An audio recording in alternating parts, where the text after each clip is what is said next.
This is my final video tutorial in my Smart Jams series, and Smart Jams was the project that we did with 5th graders where they wrote songs about math and we turned them into music videos. If you watched the previous tutorial, you saw how we took their audio file and made background tracks with it. So what I've done right here is I have 3 tracks. The first one is a track of 2 girls singing about how to multiply fractions. The second 2 tracks were from UJam. The first one is bass with some light percussion, and in the next one I added in some piano. So I'm going to show how I took GarageBand and combined those 3 tracks. And I'm going to double click new project, and I'm going to call this multiply fractions. And one thing you'll notice in the file name for this song, I did put the beats per minute right in there. Why I did that is I know I would need it for this step. So right here I'm going to make this 85 beats per minute so that I know it matches my music. So I'm going to click create, and it's giving me these software instruments which I don't really need that. So I'm actually going to delete that track, and if you drag these over, you notice it automatically adds a track. It turns into a plus sign. I'm going to have to adjust this track once I put the music in, but I'm going to drag over that one that's just the bass and light percussion, and that makes another track. And I know that that one starts right at the beginning. You can see the audio right there. So I'm going to click play on that.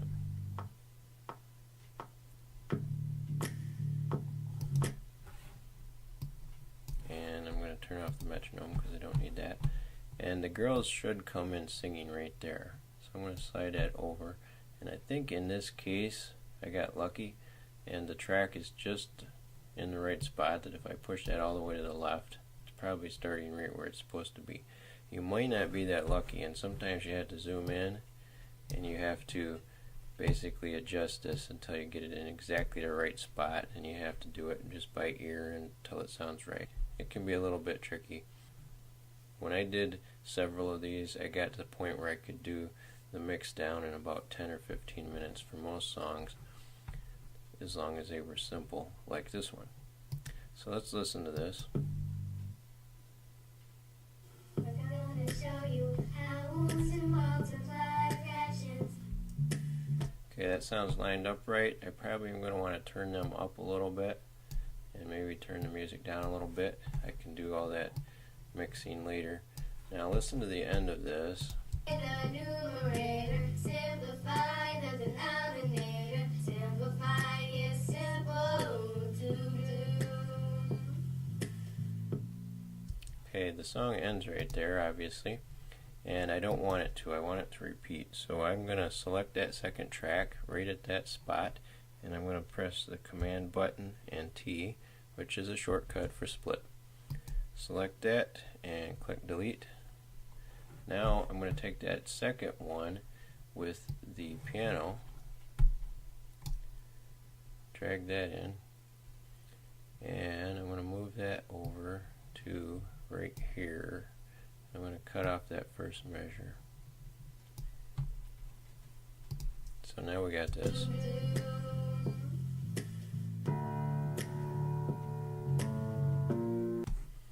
I like that, and if I'm going to repeat the music, I better repeat the vocals again. So I can slide that over, put it back up in the same track as their first vocals actually, and since I cut that first measure off, this is actually where they come in singing. So I'm going to slide that over and push that over, and it should come in right like that. Let's see. Show you how to multiply fractions. Multiply the new.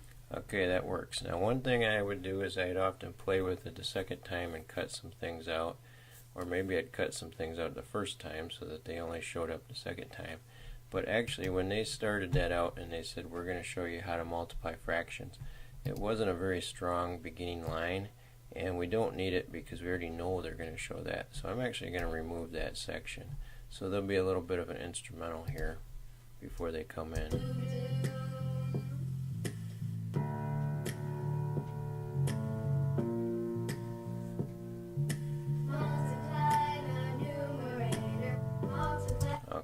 like that. So you can basically arrange the song and copy things, cut things out as necessary to get it how you want it. Let's look at the end and make sure it's how we want it to end.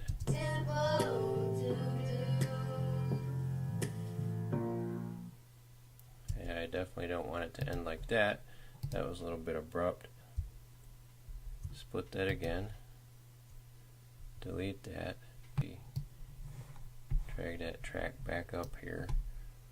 Cut off that part. And just let it play for a little while. We can fade it out when we actually make the video. 4 measures of it. So I'll fade that out later, but that adds a nice tag on the end so that it doesn't end abruptly.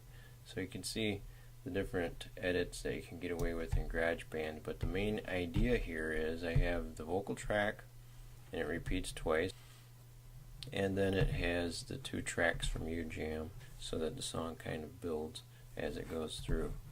Just so you know, this song doesn't need it, but I do want to point out that over here with the loops, sometimes I did a lot with the loops. Like I would bring up these beats and then you could drag the hip hop beat in. I'll play this. And by dragging these into the song at different spots, it would play right with the tempo of the song and it would make a nice filler here and there. It's probably not going to be necessary in this spot, but let's say I totally cut out the piano. You can see how the beat would come on.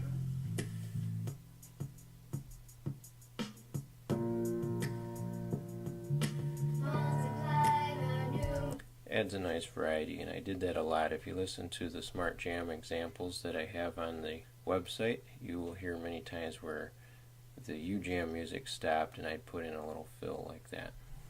After you've got the song arranged how you want, you probably will want to put some effects on the vocals. If you click on the track info icon, you'll get the effects based on the type of track that it is. Now actually, on anything that was recorded in UJam, I always pick no effect. And I do that because UJam probably did a good enough job with effects. Basic track, no effect. Then for any vocals, I would experiment with some of the vocal effects. I'm just going to do female basic. And let's see how that sounds. We're gonna show you how to multiply fractions. Multiply the numerator. You can hear there's a little bit of reverb in there. I like that. I'm happy with that.